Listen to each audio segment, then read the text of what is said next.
Once upon a time, there lived a man and his wife called Mr. and Mrs. Adue. The couple had three children, two boys and an only daughter. The two sons were Onu and Oku, while the girl's name was Shinga.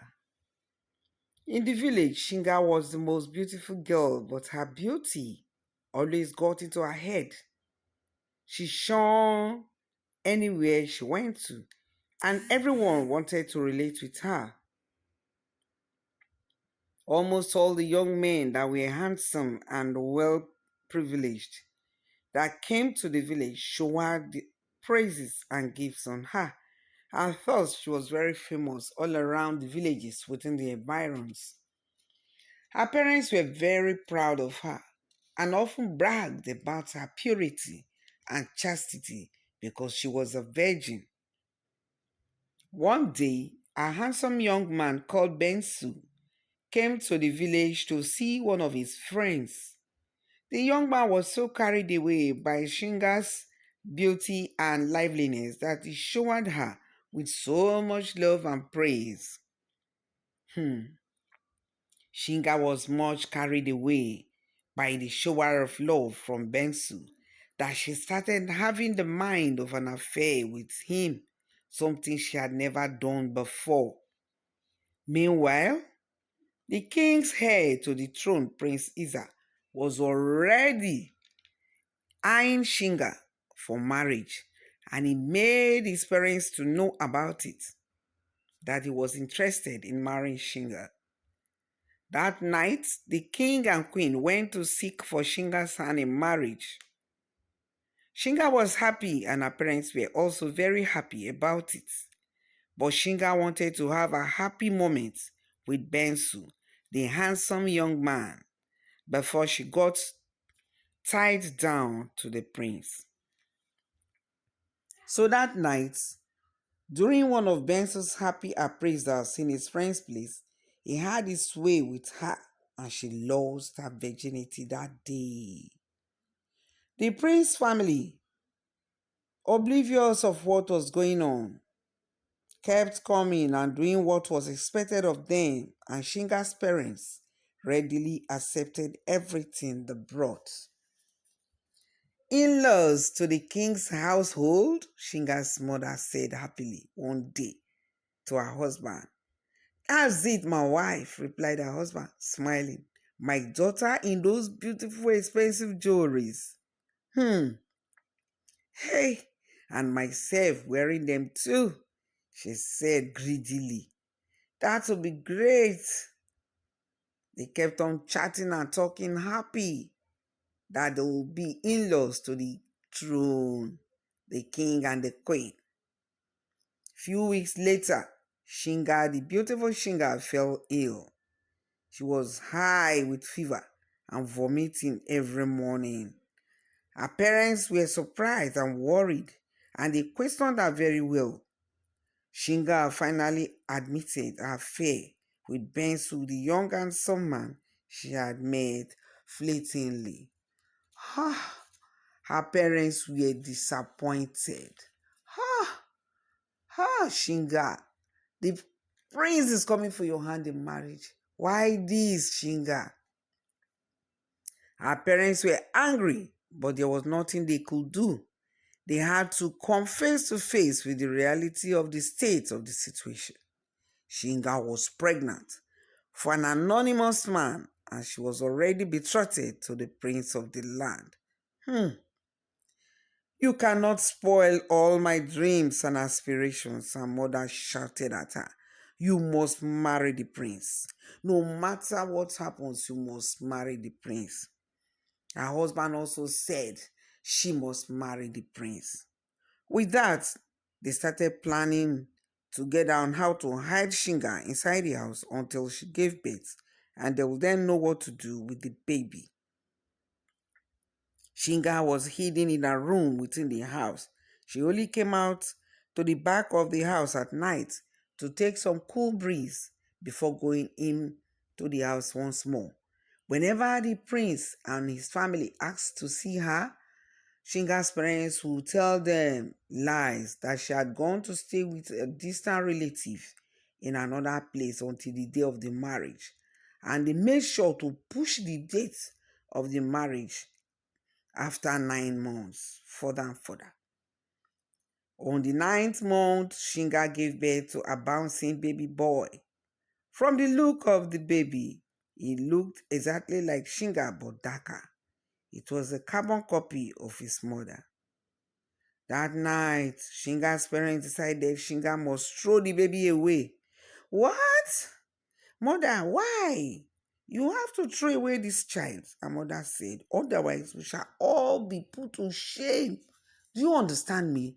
Shinga, do you understand? Her mother said.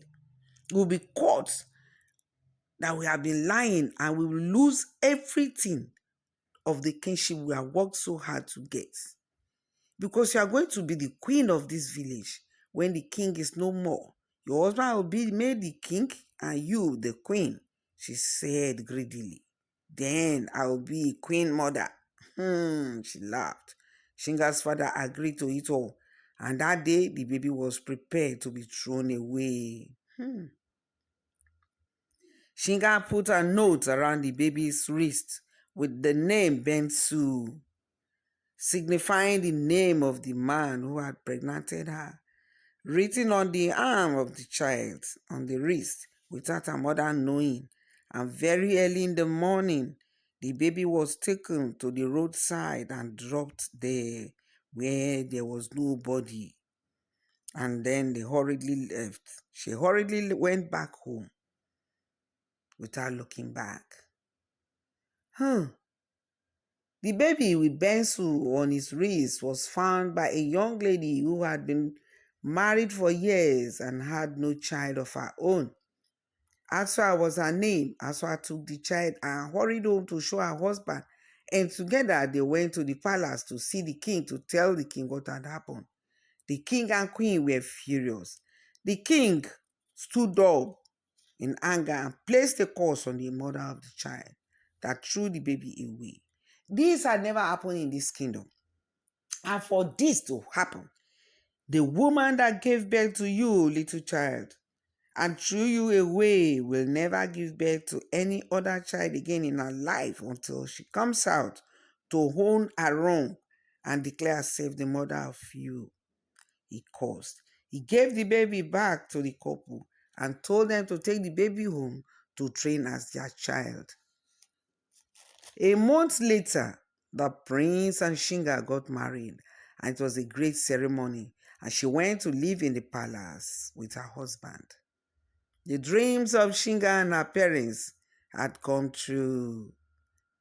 But many years passed, and Shinga could not give birth to any child. The now old king and his wife became worried. They urged their son to take another wife so that they could have children that would continue the lineage of kingship. Shinga's joy of marrying a prince and becoming a queen had long since vanished, faded away. Her parents were in agony as words of insult to Shinga's barrenness got to them. People called her beautiful Shinga, the man. Oh, Shinga started to regret throwing away the child as each day passed. Mother, she said one day to her mom, I never knew that baby, Mom, was the only child I was going to have in my life. I wouldn't have thrown him away if I had known. I regret it terribly, my child, her mother replied. What is the joy of becoming a queen when there is no heir to inherit the throne? I'm afraid right now the new wife of my husband might give birth to a baby boy, Shinga said, sobbing. Shinga and her mother had no joy, especially each time they came across the little baby. Their son. Shinga would watch the baby every time she saw the baby. Everyone in the village called the child Bensu because they saw the Vensu written on the wrist, and they decided to keep on calling the name because they felt the mother wanted them to call him Bensu. So the boy now grew up gradually, playing with his parents, his new parents, and that was agony for Shinga. I feel terrible, mother, Shinga cried.